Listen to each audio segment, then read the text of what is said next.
Just Dance 2020 is for the Wii! Yes! It's so stupid, I love it. It's so stupid.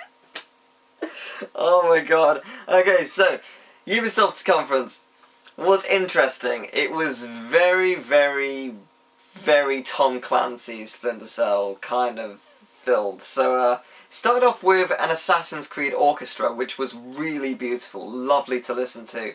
And they announced that there is a tour for the music. I think it starts actually this month. It goes through till like November, I think. I might be wrong about that, but there is a tour. If you have seen Brian David Gilbert's video on how to do the perfect E3 press conference, this is kind of like filling in all the key steps that he said without actually delivering on all of the games. But, you know, it's kind of funny to the parallels between his video and this conference, because it started off with an orchestra. And then they showed off a game called Watch Dogs Legion. Now, Watch Dogs Legion is so cool. It has the potential to be really ambitious and a game changer, I think. In the same vein that Detroit Become Human and Cyberpunk 2077 are, this could have scope to have so many different things happening and different endings and scenarios. It's really cool. So basically, there is a permadeath system. If you die, that's it. You play as another character. But there are hundreds of characters, each unique, each with their own backstory, each with different sets of skills. So you can be an old granny who's an ex-assassin, or you be just like this like late teenager who's basically just a kid, you know. It's set in London. It is very British. They have the UK flag everywhere. In London, we don't have that. I feel like they needed to try and prove that it was London, and we got it.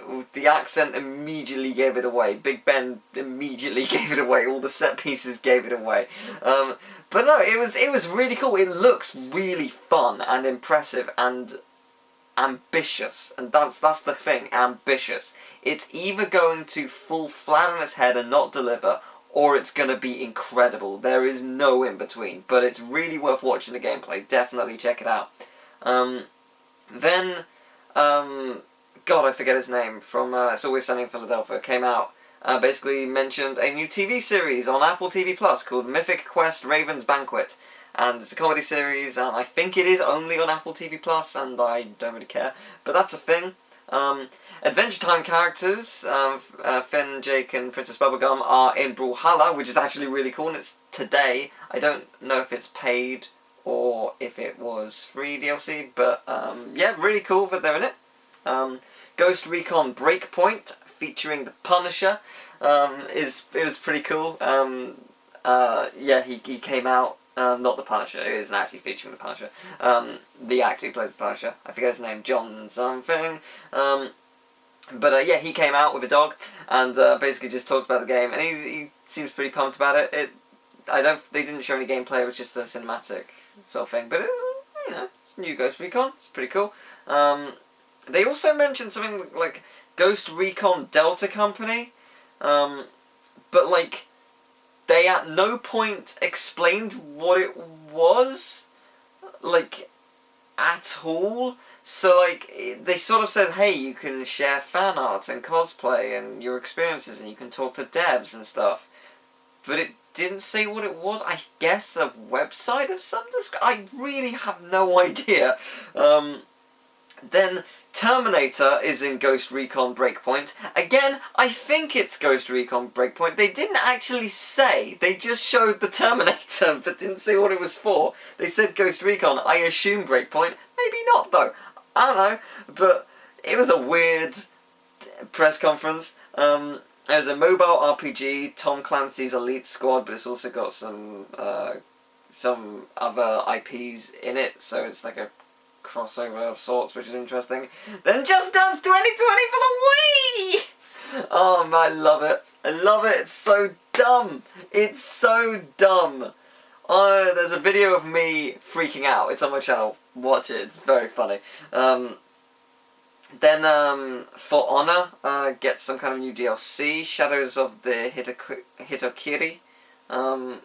I've not really played For Honor, but cool for those who do. Oh, actually, I didn't mention. Watch Dogs Legion comes out March 6th. So early next year. Early next year is shaping up to be really, really fucking cool.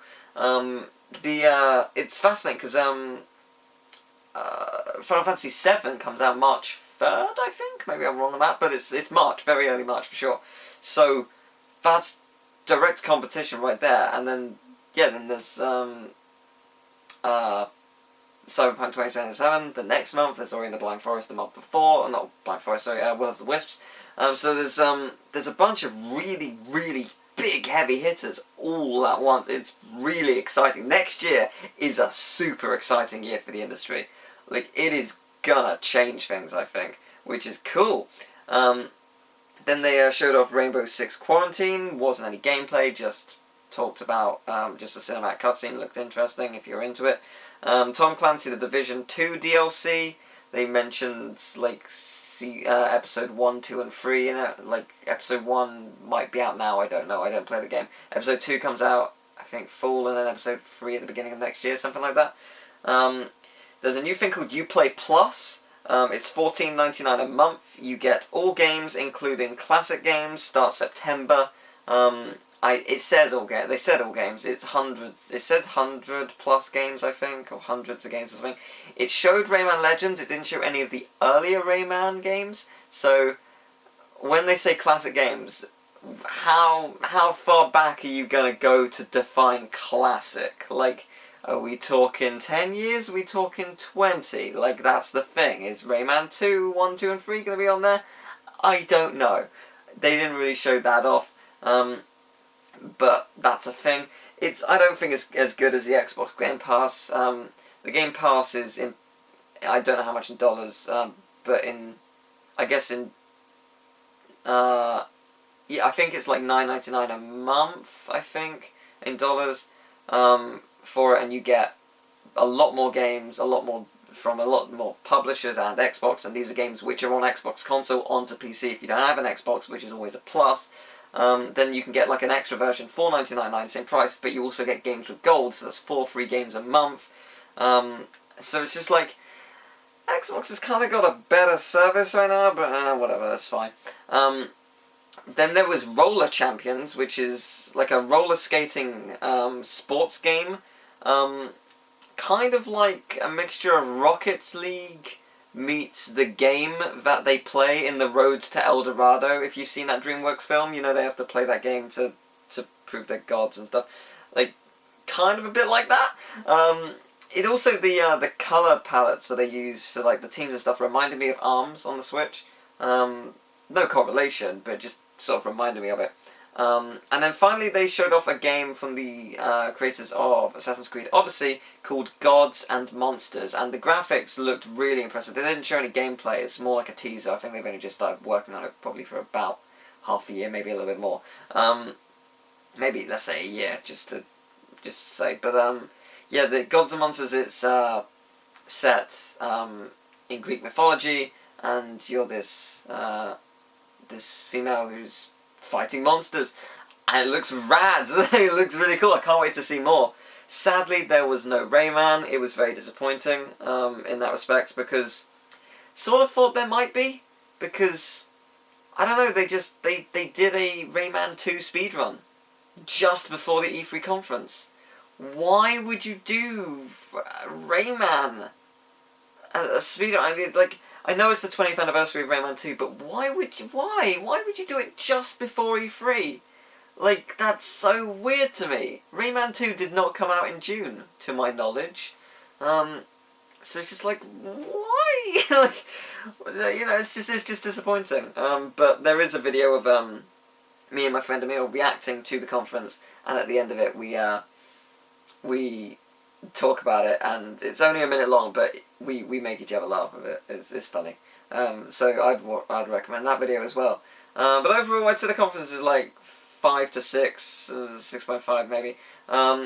generally good games. A lot of them not to my liking, but there were a couple of things where I was like, oh, that's cool. And the Watch Dogs game really, really surprised me. It was really cool, very, very ambitious, very, very exciting if done well, and I think they can do it well. So, yeah, I hope you enjoyed the review. If you did, leave a like, subscribe, share the video around. Check out the other videos I mentioned. I also have a Twitch, a Twitter, and a Patreon. Very much appreciate any support on the Patreon, helps me live. But yeah, I thank you very much for watching, hope you enjoyed the video, and see you next time. Take care, bye bye.